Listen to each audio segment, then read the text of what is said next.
नुआपड़ा जिला सीनापल्ली ब्लॉक सदर आईसीडीएस सामने आज को 9 वर्ष है 100 शज्या विशिष्ट एससी एसटी छात्री निवास निर्माण होई भूत कोठी पलटि जहा फल स्थानीय बुद्धिजीवी महल रे असंतुष्ट प्रकाश पाउछि। हेले प्रशासन रो नजर अछि ना सरकार को नजर अछि। नुआपड़ा सीनापल्ली देखिबा एही रिपोर्ट। सरकार गरीब निरीह एससी एसटी छात्री मानकर शिक्षार विकास निमंते अनेक प्रकार पदक्षेप नहीं कोटी कोटी टंका खर्च करुछंती। हेले विभागीय अधिकारी कर्मचारी मानक खामखियाली मनोभाव पई शिक्षार विकास आगे पारुनाही। सरकार एही एससी एसटी छात्री मानक पई रहिबा खाइबा पाठ पढ़िबा तथा समस्त प्रकार सुविधा करुछंती। हेले किछि दुर्नीतिखोर प्रशासनिक अधिकारी कर्मचारी पई सही सरकारी सुविधा पाइबारु छात्री माने वंचित रहउछंती। प्रकाश जे सीनापल्ली ब्लॉक आईसीडीएस सामने दीर्घ वर्ष हैला 100 शज्या विशिष्ट एससी एसटी छात्री निवास लक्ष लक्ष टंकारे निर्माण होईछि। हेले ठिकादार को किछि बिल टंका रही जाइथिबारु एजाए एही निवास प्रशासन को हस्तांतर करा जाय नाही। जहा फलरे एठारे रही पाठ पढ़ुथुबा छात्री माने अन्य एक सरकारी बिल्डिंग रे रही शिक्षादान करुथुबा बुद्धिजीवी महल रे असंतुष्ट प्रकाश पाउछि।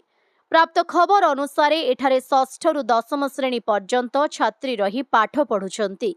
एही एससी एसटी छात्री निवास 50 लाख टंकारे निर्माण होइथिला।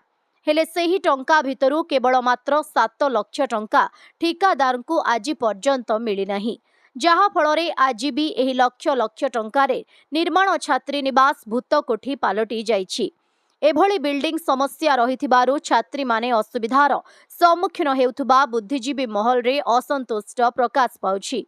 एने सीनापल्ली वीडियो को पचारिबारु तदंत करी उचित पदक्षेप ग्रहण कराजिबो बोली कहिसंती। एने ब्लॉक तथा जिला प्रशासन तुरंत दृष्टि देई उचित पदक्षेप नेबाको साधारण रे दाबी हेउछि।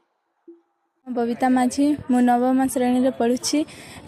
आम गोटे बिल्डिंग रे रहउछु आ गोटे बिल्डिंग अच्छी 8 वर्ष है बंद अच्छी खोला हेउ नाही। ए जुना बिल्डिंग रे पानी गलुची टिके असुविधा होछि। से